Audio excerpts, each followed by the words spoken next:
Yo, what is going on, guys? This is Jacked. YGO here today. So today we're coming at you with the best casual deck in the room. So this is gonna be Tearlaments DDD. Yes, you heard that right. I know everyone's probably like, what the heck? Like, how does this even work? Well, Hulk got banned, so every single variant of DD that was not pure literally just went out the window. Hulk was so good for that variant. The second it got banned, everyone that was telling me like, yo, you need to make like a, synchro or hybrid list. Like, honestly, like why? Like, Hulk was the reason why any of those decks honestly existed. Like outside of playing pure, why would you do it? So I took a step forward and I was like, Tier's a really good deck. It's a really good engine, quote unquote, and reality is you only need like the tier, like you run your 20 cards or whatever for tier, and outside of that you can literally run anything that requires 20 cards and it's fine. You might want like a few board breakers, but like the deck like on its own has like hand traps like Havness built in and stuff, and it really benefits any deck that utilizes the graveyard. Well, what utilizes the graveyard really well? It's going to be DDD. So yeah, I decided to co-mingle the two, and now it's going to be different ratios than you've ever seen because that's the way it works with some of this stuff. Now, keep in mind, this is not something you're going to be taking to a competitive level event. If you're going to a competitive level event, either A, you're going to play something that's going to really counter a Shizu tier, like it has to counter a Shizu tier. Like I personally think like a deck like Draco Slayer, if piloted correctly, can do really well. Like I actually have a firm interest in that deck, if I'm going to be quite honest. And like Fluanderies can do well right now, right? Outside of that, like anti-meta decks don't even really have a chance because the deck is so powerful. Like if I'm gonna be brutally honest, just because like the amount of mechanics this deck breaks, I honestly think this is like the most broken deck ever released. Now for the Tier Zero formats, I was only ever around for Spiral and Zoo, so I was around for Full Power Zoo. The only difference, so the thing I'm finding different about right now is that it's a tier zero format, yes. And I remember before, like I know you were always at a disadvantage if you weren't playing the tier zero deck, but the main issue, what the main thing was, you could play a bunch of cards that would counter. Like you could play any deck you wanted, like freely. You just have to make sure you'd have to make sure you had space to have cards that would counter, right? And decks, they didn't break they broke like one mechanic and that was about it. Ishizu tier breaks like every single mechanic right now. It's crazy. The only real way you shut this deck out for a turn is the graveyard. But the main issue is that this deck can play on turn 0. So you can shut them out from the graveyard and they can just pass. And they can just freely play on your turn like nothing ever happened. Like there's a guy in I think there's a guy in top 32 in YCS Pasadena where he got Sanctum against a Sprite player. The Sprite player Sanctum him with like a pretty well full setup. And the tier player just won because he can play on his turn. Like the deck is insane, like on whole other levels. And the thing that I really like about this format, if I'm gonna be truthfully honest, is that the thing I'm salty about is that honestly DDD cannot compete for the next while. And decks that we're all gonna like the main reason I play Yu-Gi-Oh is really for DDD. Like if I'm gonna be honest, that's why I've always played. I fell in love with this deck since the start, and that's like why I kept with it. And I'm not gonna leave with it. Like I'm gonna join the Shizu tier train because quite honestly, the deck is so broken that if you're not playing it or something that hard counters it, which again, we're going towards decks. Like this, you can't like play like a deck that has a bunch of cards that counter. You literally need to play a whole different deck mechanic that like Fluanderies that out, so which people I think are pretty mad about. But Ishizu tier, if I'm gonna be honest, it's a pretty fun deck, and I think it rewards skillful play.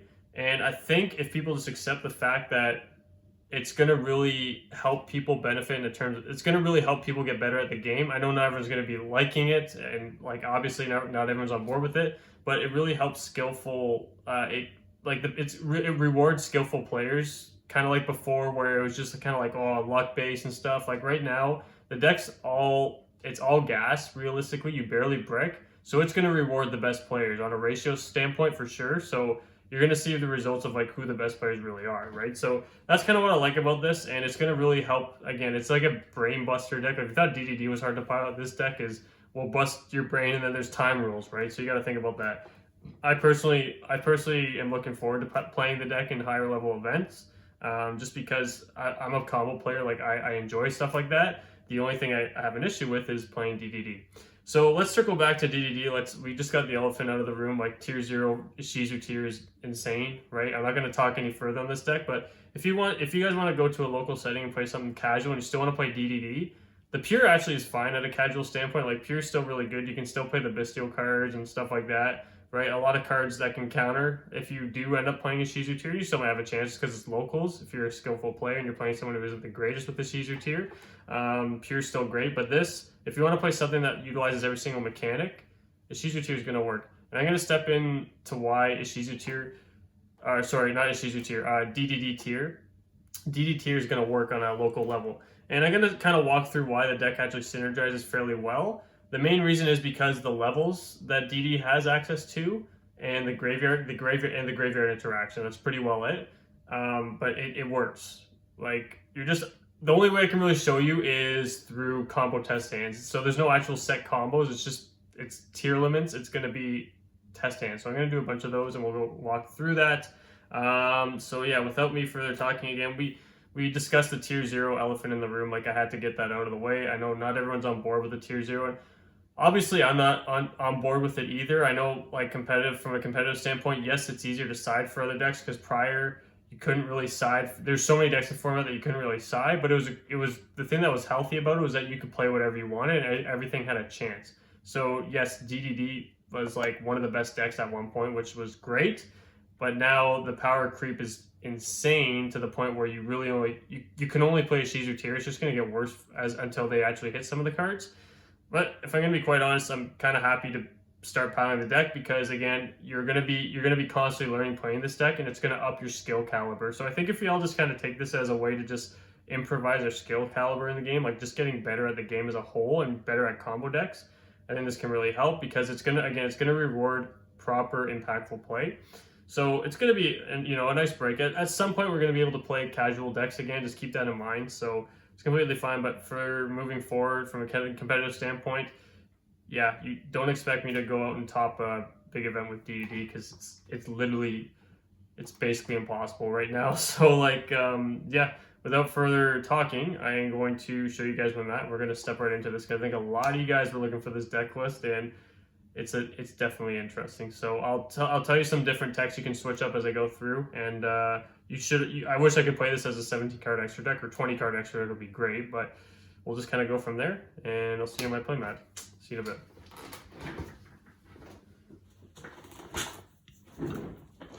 Whew. Okay, guys, so let's jump. Oh, I think I may have just okay, no, we're good. Okay, guys, so again, let's just jump right into the deck profile. So it's a 40 card list. The side deck is going to have, it's honestly just a random side deck if I'm going to be 100% honest, and I can kind of make some recommendations of what you would side because quite honestly, like, what's the point of having a structured side deck if you're not going to play this at a huge event? But regardless, I mean, I can kind of touch on this, and the side deck's also going to include cards that you can also run that I'm going to bring in and out of the video, like as opposed to like main deck cards and extra deck cards. We'll step into that as I go, but yeah, we'll go over that. And like I said, this extra deck, I wish it was like at least 17 cards because there's abundance of cards I want to fit in. So yeah, let's start off with the main deck. So it's a 40 card count, and I'm just going to go through the DD cards quick here. So for the 3-ofs, I'm going to step one by one through the 3-ofs because a lot of people are going to be surprised because no one's going to understand what the ratios are just yet, and I'm going to have to thoroughly explain this. So triple DD Kepler. So Kepler is always going to be a 3-of no matter what list you're playing. I don't know if there'd ever be a list where you're not going to play 3 of a Stratos for your Stratos, right? Yeah, so Kepler can actually essentially be a 1-card combo in this deck, and I'll kind of show you why. Swamp King essentially becomes a really good card in this deck because of the amount of cards you're going to mill. We'll kind of step over that, but yeah, Kepler as just a 1-card normal summon can actually be really great in this deck if you hit a lot of tier names. So outside of that though, Kepler searching the gate is obviously great as well, but a lot of time I do find myself searching just Swamp King, and I'll show you why in the combos. So triple Swirl Slime, and for the last 3-of, oh, sorry, I completely forgot about this. So triple Swirl Slime, 2 Necro, and 1 Copernicus. So this was a 3rd Necro, and it really, I'll kind of walk through certain things here. So you could play 3 Necro because it's great to just have the mill as many Necros as possible. However, Copernicus is a level 4, which obviously can help make the most broken card of the format, Dweller, which I like, and it's a great card to just normal summon and then Foolish the missing piece you have. So again, there is a lot of normal summon in this deck, like you're playing Merly, Rhino. I mean, there's a fair abundance of them, but it's fine because there's a lot of ways to special other cards out as well, and then Swirl can special your normal summon if you mill it, which is pretty good.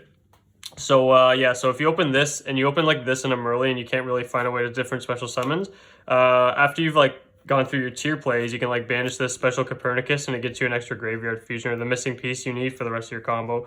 And then this is a free level 4, which is actually really nice. So this obviously stays at 3 because you want to start out your fusion plays. You want to start with Genghis, and Genghis being a level 6 is broken in this deck, and I think you guys might know why I'm getting to what I'm getting to. But I'll step through that more as I go through the extra deck. But again, Swirl Slime's a broken 3 of, and then Necro Slime, you can play it at 3 depending on what you're playing in your extra deck. I'll step over the flex spots after. But yeah, 2 and then 1. So yeah, this is fine. So again, Swirl and Kepler are the only 3 ofs. Necro could be at 3 as well. So yeah, and then for the 1 ofs, so I'm just gonna step through the 1 ofs that aren't Pendulums. So Vice, Typhon, and Ghost. So you're gonna realize I'm not playing Lamia at all. And to be quite honest, especially given the extra deck space you have, Lamia serves literally no purpose in this deck whatsoever. It does not benefit you at all. Ghost being a level 2 is very good. It's very good. Like, it actually allows you to do a lot of combos. And since it's a DD, when you summon it and you have the Genghis, it'll trigger. And then there's some crazy stuff you can do with Elf to bring this back, and this can keep refilling your grave. So you literally hit grave with this 3 times sometimes. It's literally just nuts. So, and then it gives you recursion when you need to banish it and just fuels back your grave. And then Vice Typhon is the just an easy way to summon your level 8, right? So I still play Vice Typhon because if I don't open any way to start off with a fusion, and I have this and Necro Engrave and I have enough pieces, I can access both of my fusions that way. So it's pretty good. So yeah, but DD Ghost is like the MVP card. You're reviving this off of Elf, and you literally can summon this card 3 times in one turn. It's nuts. So for the last count of the DDs, so we're going Ragnarok and an Orthros. So this is again another level 4. It's back row removal and it's a tuner. So this works well with, level 6s. You're going to be fusion summoning level 6s, so you can literally just normal summon this, and then you just go from there. And this is also an easy way to make Orthros if you have access to, makes your DD Synchro if you have access to Copernicus, which honestly doesn't come up. But again, this is a searchable way. This is because Tearlaments already have a built-in way to out a spell and trap. And DDs also have a way to out a spell and trap. So you're going to run into like Necro Valley. This format's going to be more like Necro Valley and certain stupid cards like that. Being able to search Orthros so you can just keep in your scale and just keep popping stuff while you have all your tier cards going is pretty broken. So, and then Ragnarok just serves a purpose of being another way to spam board like on your follow-up. You just want it at 1. It doesn't serve a huge purpose in this list, but it's a great board removal. It's a great way to kill your opponent on the bounce back. The other thing too is that you're going to scale it, and then it helps when you can just search this card, and then you have all your graveyard interaction. You can just set this in scale, and then just fusion summon, revive, trigger, right? It's really nice. So the Tearlaments kind of do a lot of the work for you in that sense, right? So yeah, and then the other cool thing about Orthros I'll touch on later is that this gives you extremely easy access to Baron in this deck, and I'll kind of step through that, and we'll see in the combo test hands too. I just don't want to spoil the rest of my list, right? So for the contracts, this is literally it for the DD count. So again, I'm not running Griffin to search Headhunt or anything. You don't need it. And to be quite honest, unless you're playing the rank 4, you don't need Griffin. And then Swamp King, you could actually play this at multiple copies because when you open this, if you hard open this and you mill a bunch of DD names, this gives you a free fusion, then you can just fusion from the graveyard. Your Genghises are very. This deck actually really thrives off summoning Genghis, and I'll show you why after, just because it's level and it gives you easy access to your tier cards. That's basically the way it works, right? So, and then your DD cards help supplement everything else. It really flows together nicely. And then Gate is essentially a 1-card combo in this list, if I'm going to be quite honest. I really don't have to explain Gate though, right? I mean, it just searches any missing piece. So for the total DD count, the monster count was, I might have to double check what the monster count was. I believe it's 9. I think it was 12. So 3, 6, 9, 12, 13, and then you're essentially playing 16 DDs. So it's the same idea as when you're playing Tear. Like Tear, when you're playing the whole Tear engine plus Grief, like your odds of seeing 2 are pretty well every game. I believe it's over a 90% chance. It's about 89 to 91, I think. And same goes for this, right? So you want to see your ability to be able to see 2 tier names and then 2 DD cards is what you need. You want to open 2 DD cards to be able to at least have 2 interactions of play with the DD cards, because you can't just open them on their own. Except for Kepler, you can just to if you can normal summon it to search out the contract with the Swamp King, so which is this here. So yeah, that's the reason why behind playing. I mean, you have to have a certain deck count of them, but playing 16 makes it so I can have about a 90% chance of opening 2. Like same idea behind the tier cards, right? So moving on to the Tearlaments cards. I'm playing 1 Rhino Heart. You don't have to play more. Again, this is another normal summon. I just want to keep this minimal to 1. There's not much to explain here, but you need Rhino Heart to do a lot of your fusion plays, and it's great to just be able to send this card, and then it can special itself, send any tier card, and then just give you a fusion card. When you summon it that way, it's so broken because it triggers so many things. So yeah, 1 Rhino. Then the rest is 3, right? Triple Merly, triple Sheeran, triple Havness. So this is being a level 4 is obviously broken. Rhino Hearts being a level 4 is broken. Like, I don't have to explain these, right? Havness, honestly, not a big fan of Havness outside of being able to search and just being... It's a name. Like, you need to max out on your names, obviously, because we're not playing the Ishizu cards, so we need to max out on our names that are going to trigger for fusion, so we can't play anything shy of this. Merly's the best normal summon in the deck, hands down. And Sheeran, opening Sheeran in any of the names is really good because it's a free mill 3 and then you just fusion summon, right? So yeah, Sheeran being level 4 again is really good considering you're playing level 4 DDs as well. And Merly being level 2 just gives you... I don't have to explain these at this point. Just more so the DD cards and like why I'm playing... Like, I'll kind of hover over why I'm playing certain cards as I go through. And like from past cards I already showed, so we'll touch on that. Triple Perlarino, it's like the most broken field spell. No terraforming, just for space. It probably would make sense to try and fit a terraforming just because I really don't have the room if I'm gonna be honest, but just because I'm not up to speed like with the Ishizu, like I'm not on the same level as the Ishizu card, so just having that extra consistency spot to be able to consistently open 2 works, but it's fine. 1 Sulik and 1 Scream. We're not playing the counter trap because we really don't have to. I mean, it's like the counter trap, you can play it because you're playing the new, like you have Scream and stuff, but to be honest, Sulik's enough in this deck and you're doing more, you just don't really have the room to play the counter trap, and the way you're going to end on things is Sulik, you usually want to get access to Sulik, and you want to get access to Sulik and you want to get access to Sulik, Havness, and the field spell with the rest of your setup is essentially what you want to do. So, yeah. So that's it for the Tearlaments cards. Moving on to this, we got 3 of the Bestials and then the 1 Druis Worm. So I think this ratio is correct. You're going to search. I know it's pretty broken if they take this with Dark, but it is what it is. Like, we've seen these are literally the best hand traps in the game. These are so broken. If you summon a Magnemite on your turn, it's just literally GG's. It's like it's very hard to lose because you get a free Druis Worm, and then you have the rest of your cards in hand. Like, this card on its own is ridiculous. So, yeah. We'll go around to the broken spell cards. Oh, so I should put these out because these are all kind of like your hand trap / board breakers. So...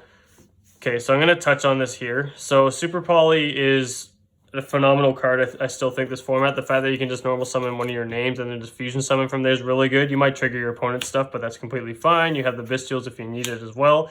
Now, the other thing too is the Bestials being level 6. You special this for free. You search this, and then end phase, you might as well just summon the Druis Worm. And then if you go and you have a free normal summon, like you open this, or you have a way to search and you have other ways to play, you normal summon the Orthros, literally like sync these 2 off, and then you get to pop summon, you summon Baron for literally free. Like it's so much, it provides so much pressure going second. So that's why these float really well, and that's why I'm playing the Orthros, right? So, and yeah, and then Super Poly, I don't have to explain it. Like, the card's nuts, your opponent can't respond, and it's really good defensively too to help protect you from certain things. So yeah, and then on to the broken. So Instant Fusion and Foolish. So this is actually not supposed to be in here. So what this is Heartbeat. So forget the Foolish. Wouldn't mind playing Foolish if I could play 41, but I just want to keep it at 40. So Instant Fusion and Heartbeat. Instant Fusion is like if you open this, you win.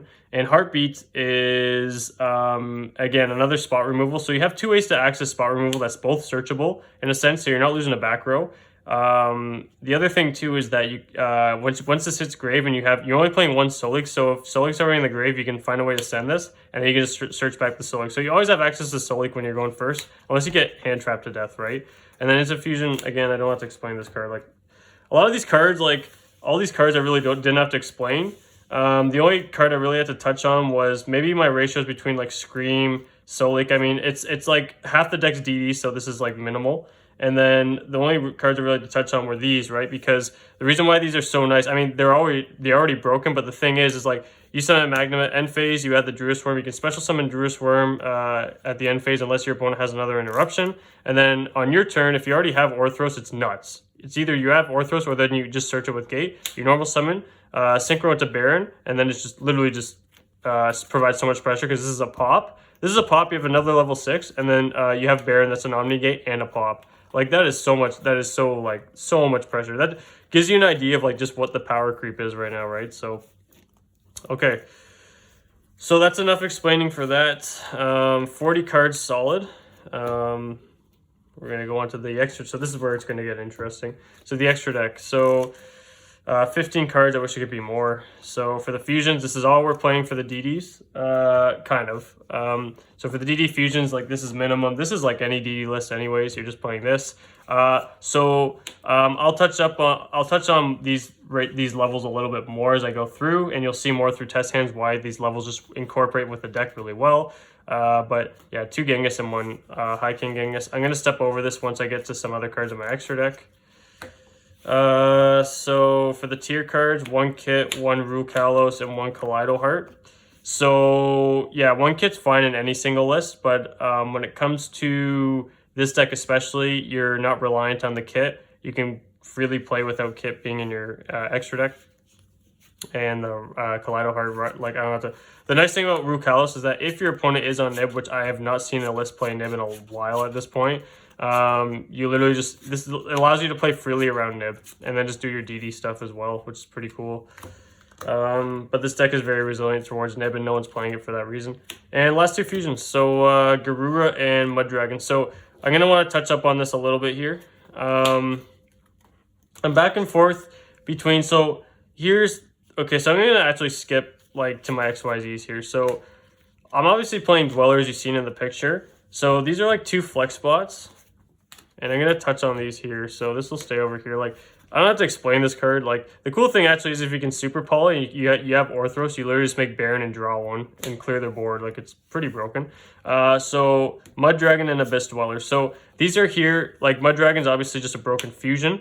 And Dweller is the most broken card in today's current game state. If you can set this up with an Omni Negate and an Elf, like it's like you literally just win. You just have to find a way to control the game with this game state with this card. Now, depending on what your locals has, like if not a lot of players are playing Tearlaments, you're expecting a lot more casual things, then you could like take these 2 out and play these, the Dragosopelia and the Wallow. So Wallow is just such a good card. It helps you get around problematic cards by just boosting its attack so high. Like if you play this into a tier deck, they have so many cards in their grave that this just lets you swing over everything. The fact that this can take like a tactics and stuff or a defensive card on your opponent's turn is just so good. And you can special anything to your field if you want and just gain that effect as well. The other thing too is with Stapelia. Now Stapelia is not amazing into a lot of decks right now. It's great, but I'd rather have Mud Dragon and Abyss Dweller. But the cool thing about Dragosopelia is that if you've exhausted your fusions, you can summon, use your tier card and shuffle Genghis back in another, and the tier card, since it's a dark, and you summon Stapelia, so now you have a fusion in your extra deck for follow-up. So that's the nice thing about this. So it really depends what route you want to go on. If you want to play Dweller, and if you're expecting a lot of like graveyard interactive decks, like AKA Tearlaments, then this is going to be the better package for you. But if you're expecting a lot more casual style decks and you want to play the deck more freely and more like aside of just trying to like restrict yourself to Dweller, you would just play like this, which would give it more of a casual sense again, rather than this being lock your opponent. Like, you need to play a Dweller in this meta, but these two are great options too. Again, you don't have the space to play any. You don't have the space to just fit both these in. I wish I did, but I had to find a way to just. It was these two or that. So yeah, these two were the choices. But again, these two are great because this is a rank 6. You pump out rank 6 like crazy, and then this synergizes by shuffling back your shuffling back your Genghis, and then this can also make Baron too, right? So. Yeah, so we'll put that over here. Garura, I don't have to explain it again. Dweller already stepped through. So for the Synchros, Baron and Siegfried. So the Siegfried's actually nice because if you have Soul Leak, it can stop a Dark Ruler. If you can set up Baron, Siegfried, Dweller, which is like the main goal end board, you base with the trap. You can't lose. You literally cannot lose that game. So. Yeah, Siegfried's just really good because there's not a lot of spell and trap interactions. Having this is really nice. So. Yeah, for the last XYZ, because I had the other one, is Beatrice. So this is the card. This is why the deck works so well, is because Beatrice. So you could have like no access to tier. You could have weak access to one thing, and you can just basically just be like, you're literally using your Genghises to turbo out a Beatrice is literally what you're doing. If you're not doing that, then you're using the Synchro Summon, and then you could also just summon a Genghis, and then a Bestial can just drop into a Beatrice, and then you get your plays going from there. And then Beatrice interacts on your opponent's turn, which is great. So because you don't have the Ishizu cards, so interacting on tier 0 isn't as insane as when you have the Ishizu cards, but Beatrice really helps in the sense where the other thing too is that you might have weak access to the trap. What I do is I go detach and then I send Scream, or I'll send even the spell if it's already in my graveyard, and I'll just recycle the trap, or Scream will just add the trap for me, and I just set Soul Leak and just pass. Like, it's really broken. So yeah, this is why the deck kind of works really well, is because the levels. So yeah, so Beatrice is there for that reason. And then Dark, Elf, and Borload. So Borload's here because you might have an issue getting over some bigger cards. Elf is the most broken link in the extra deck, 100%. And Dark is, if you can play Dark, you just need to play Dark right now, to be quite honest. So let's kind of touch on why these levels everything works so well. So if you have, like I mentioned prior, you're going to see me kind of testing with this too. But when you have the level 2 Ghost, and you keep reviving it back with Merly, since these are all like level 6s and level 8s, well, you can literally just be like, summon this triggers, summons this, makes Siegfried, triggers this to summon this. And then you just make Baron. Like, it's literally, that's why everything kind of works really well. Or the level 6s make the rank 6 to turbo out your tier plays. Like, this is why the DD cards work so well, to be quite honest. So yeah, thought of it one day, and it just kind of works. So I'm gonna put this back, and let's just get right into some test hands. So I'll see you on my board in a second. I'll do probably 3 test hands, and then we'll just end the video there. See you in a second. Whew. Okay guys, so let's get into some test hand combos. So this is gonna go interesting just because it's essentially Tearlaments is based off of your mills, so there's no such thing as combo video. It's more so just, there is, but not so much, right? So all right, let's get into it. So 1, 2, 3, 4, 5. That's really good. This is like 3-piece combo, and then you have 2 names, which is great. So how I want to start this, so I always want to start off with the Tearlaments to bait out everything and do the work for me, and then I can just kind of fall into everything after. Everything kind of falls into place after the Tearlaments done their work. But what I like to bait with here is the gate, because even if they stop this, if they Ash this for whatever reason, whoever's playing Ash right now, it really doesn't matter. So go gate. I'm probably going to search the level 4 if I'm going to be quite honest. This can give me easy access to Dweller if I need it. Go Copernicus. Go Perlarino effect. Perlarino's going to add the Sheeran, 100% going to add Sheeran. So again, I'm going to start off with the Tearlaments plays. So Sheeran, sending them early. I'm going to have to shuffle this a little bit. And we'll see what I hit. Hopefully a name, but I mean, actually, it really doesn't matter if I hit a name, if I'm going to be quite honest, just because Merly. It wouldn't be bad because I wouldn't have to search out the Merly, but I do want to go for the Millard initially just to feel great. 2, 3. Those are great mills. Oh, okay. Havness is awesome. So Havness and Sheeran's going to fuse. I'm not gonna go bother for the Mud Dragon, to be quite honest, just because I can't. They're already gonna be able to target if they have imperm and stuff. So yeah, so these two will go. Gonna go ahead, make the kit. Kit effect to search, so I don't have to search Merly, so I can search out a Havness. I want to search out Havness here just because I have easy ways to search the trap with Beatrice. I can send either the Sully, or sorry, I can either send the Heartbeat, or if it hits Grave, or I can send Scream if it's index still. So kit effect's gonna mill 8 essentially, summon this back out, and then it becomes 1, 2, 3, 4, 5, 6, 7, 8. So that's really good. So what we're gonna do, I'm probably gonna go for the level 4. I'm probably not gonna summon Rukalos to be quite honest just yet. I'm gonna go Sheeran to summon the rank 6, which I'm gonna put Kit back. So this will go back, and then I'm going to use Merly with a Kepler, because I probably want Kepler back in the deck, so I'm going to put Merly and Kepler back in. These two will go back in. Summons the level 6. Garura. Garura is pretty critical because it's a free level 6.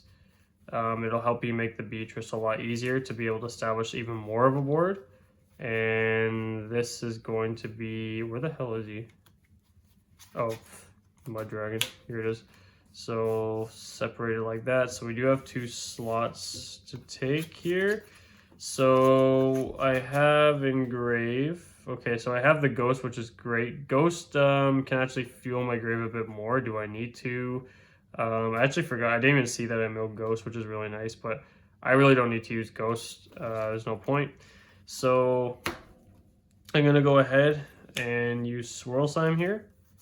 We're going to go Swirl Slime. I could also, oh, you know what? I'd rather do this. I'm going to go normal summon Copernicus.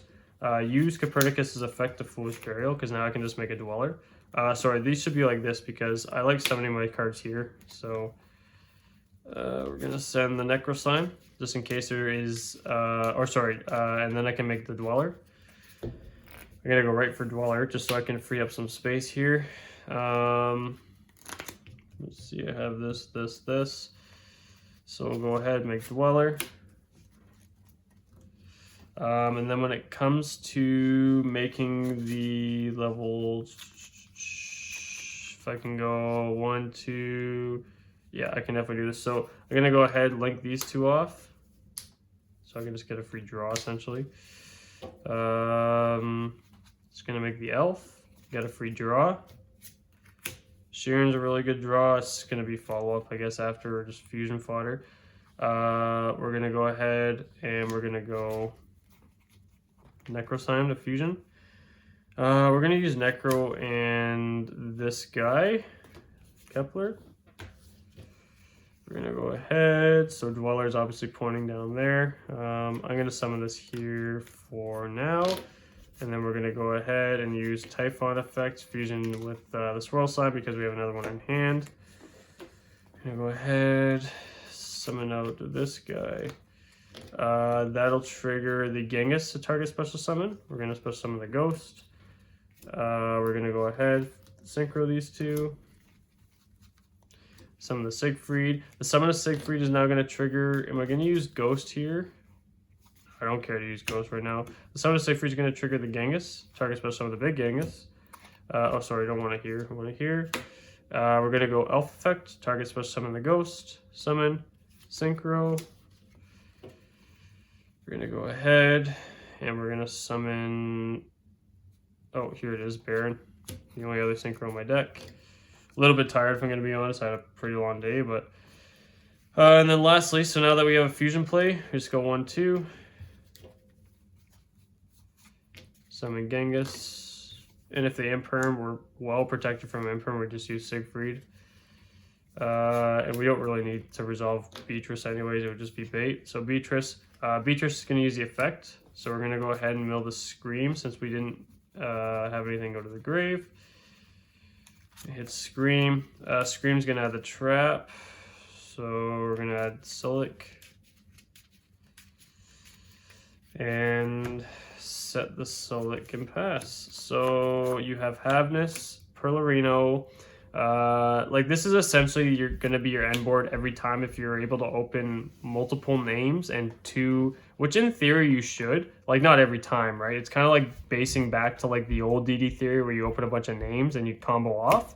But if you open like two names, like two, just enough. Like sometimes even one name is enough, depending on what you hit on your mills. But having like the Perlarino so you can just reserve your normal summon is really nice. So yeah, it's really broken. So again, do I have to explain this board? Basically, Droplets is not going to do anything because they have to open a trap. And if they do open a trap, well, whatever, it is what it is. But they want to ruler or whatever they want to do. I have Solic chain to that. And then Sifri can protect me from the ruler or Droplets essentially. Dweller activates in the stamp or the draw phase right away. It can't be targeted. Baron can negate, and then on the follow-up can revive literally anything in my graveyard. Elf target special summons the Merly, and then I'm gonna have to like clear my board a bit because it's so damn flustered. But still, it can also help me get rid of certain cards I don't want on the board, which is really nice. And then Beatrice can give me a fusion. Like I'm probably gonna start. What I would do is I'd send Rhino Heart, just so I can have the fusion plays later on. So yeah. So yeah, let's go into the next one. I might just do one more test hand because that was like way longer than I anticipated and I'm kind of tired. So yeah, let's just do one more test hand and see how that goes. Whew. Okay guys, welcome to the last and final test hand. So without further ado, let's just step right in and see what we get. See if it's a bit more suboptimal, then I can work around it differently. This tells me it's probably going to be a bit more suboptimal. Okay. Interesting. Oh, okay, so we opened every single name with gates. That's really interesting. This will be a good showcase of kind of where this deck goes with just one engine card in hand. Kind of like where the punk stuff was before with this deck. Deck kind of can do that for it, but it all depends on what we're going to mill. So I'm going to go ahead and use Sheeran Effect here. Ditch Merly, see what we mill. 1, 2, 3, no names, that's fine. We're gonna use Merly Effect. Gonna go ahead, get these two, shuffle back in. Gonna keep the Havness. Well, yeah, I'm gonna keep the Havness. Summon Kit. Kit Effect, again, we're always trying to go for the mill 8 because the whole point of playing with the DD cards is to fuel the grave and then work. These cards do the work for the DD cards and they protect them. And then the DD cards complement everything else. So in terms of Beatrice and the Synchros, it's kind of how it works. So Kit Effect is going to tribute itself special mill 8. 1, 2, 3, 4, 5, 6, 7, 8. Scream. Man, these mills kind of suck, I'm not going to lie. Let's see. I have Orthros, Necro Slime, Swirl Slime. Okay, so interesting what I can work with here, and I already have these engraved. And I can only trigger one fusion. That kind of sucks. Yeah, so we'll go Sheeran Effect, fusion. And I'm going to use Sheeran and the Kit Kalos. Go from there, and I'm probably just going to go for the level 6. Summon Garura. Reason being is because I'm kind of needing to work within my means here. And then I have a Necro Slime. So this could actually be something interesting. We'll have to see. So I think I'm going to be shy of... Obviously, I couldn't use Scream because I only play the one trap. Might be shy of a couple interruptions from prior, but we'll see. So we're going to go ahead and use Gate. Gate is going to use the effect to search. Having Kepler on standby is not bad, if I'm going to be 100% honest, because I can revive it back and then do some fusion plays from that. We will see. I am going to... If I go Copernicus, does it really matter? It's going to hit the grave anyway, so yeah. I'm just going to go ahead and grab the DD Ghost, see where I can go about with this. So DD Ghost, normal summon the DD Ghost. I'm going to link these two off, and then I can Foolish Burial some more cards. We're gonna go ahead and we're gonna summon Elf. So now I can Foolish Burial. Another red slime. I'll go for a red slime just for some backup planning. Go for red, Necro Slime. And then we're gonna go ahead. We're gonna go Necro Slime effect. I'm probably gonna use Necro, and I really don't need Orthros if it's in the graveyard, if I'm gonna be quite honest. That's gonna go ahead, special summon Genghis. I think I'm gonna have to use Elf here because I have no other options. Yeah, I'm gonna go ahead and use Elf here to revive this. This is gonna trigger Genghis to revive and special summon. Kepler's gonna use the effect to add the fusion spell. So we'll see what we can do with this. Fusion spell. And what I can do here, so I have 2 level 6s and I have the level, so this is why the fusion spell is really good, is because even if you open it, it's literally just a free access to another body and you can get some plays rolling. Now how I'm going to work around this is going to be interesting, just because I didn't open any other fusions, so I have to work my way towards getting that, and then Beatrice will help me along that way. So I'm going to go ahead, overlay these 2. And we're gonna go, now it's kind of critical on what you're gonna mill here, or so you're gonna go Beatrice, obviously it's critical on what you're gonna mill, but you know, Beatrice, get rid of the Genghis so you can revive the Genghis afterwards. And you're just gonna summon the Vice Typhon. So what we're gonna do with this, with Vice Typhon, is the first thing we're gonna wanna do, we're gonna go for Vice Typhon for a fusion summon. And Vice Typhon's a pretty critical piece, as you can see in this. Do I want to get rid of Swirl Slime? I'm going to go through all my fusions. I'm going to get rid of the Necro, because Swirl is going to be more critical on the bounce back, because I can search Ragnarok and go for game after that. We're going to go ahead, search the, I think I can just summon Genghis under Elf, it's fine. And what we're going to do now is we're going to go Swamp King effect to fusion summon. And we're going to go 1. Honestly, we could just detach the Garua, to be quite honest. Yeah, I'm going to have to get rid of this Genghis, because now I can keep this in my grave for bounce back. I'm going to go ahead, fusion summon the Genghis. We are not going to trigger High King Genghis just yet. We're going to go like this, because Alpha already used the effect. Use this. I'm going to go ahead, summon the Siegfried. Now it's going to trigger special summon. I'm not going to use Ghost, to be honest. Special summon this, wrong card. So yeah, so the summon Siegfried is triggering to target special summon the Ghost. We're gonna go ahead, Synchro 10 for Baron. So we're gonna set Sulik, and you got Havness in hand, you're gonna pass. So you don't have the field spell, you have bounce back, so basically you're gonna win on bounce back, because for right now, this is really powerful, Sulik's really powerful. The only thing you gotta consider is the fact that you're gonna have to like summon Merly. You're gonna have to like kind of rely on Merly being summoned back and milling some cards. Well, not so much, because you have Havness. You're basically just gonna want to find a way to get Rhino Heart, I think, engraved for the bounce interruption, or that's kind of the reality, right? But it's a pretty good board. Again, you have really thorough bounce back. This has no business on being the board after this.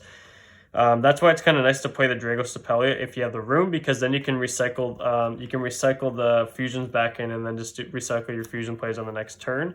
Or you can go for the route where you kind of go for Dweller, which is also great too, because this deck really easily makes Dweller, and you have the level 4, which is, you can search level 4 easily, and it hits grave a lot, so you have ways to get it back out. But I think the cool interaction this deck has, like I said, is that you can kind of like do some extra fusion plays where they're triggering off each other to kind of loop through a Baron and a Siegfried, or just do your Beatrice. So that's what I really like about this deck. Again, this is completely casual standpoint, but you could definitely, just because it plays Tearlament cards, it can definitely screw some stuff, like screw some people's days at locals, because reality is, if they're not playing a Shizu Tier, I mean, like, this definitely stands a great chance against any kind of deck at that point. Your siding patterns are pretty good too. You have a lot of cards to side out at that point, but just thought I'd kind of showcase this and see what it does, and it definitely plays pretty well, right? So hope you guys like that, and I'll see you in the next one, whenever that might be. Probably going to be some gameplay of me actually playing this at a locals. I'll probably do a vlog next time I go to locals. All right, guys. See you later, and don't forget, stay jacked. even through the issues with tier format. I don't care what you say.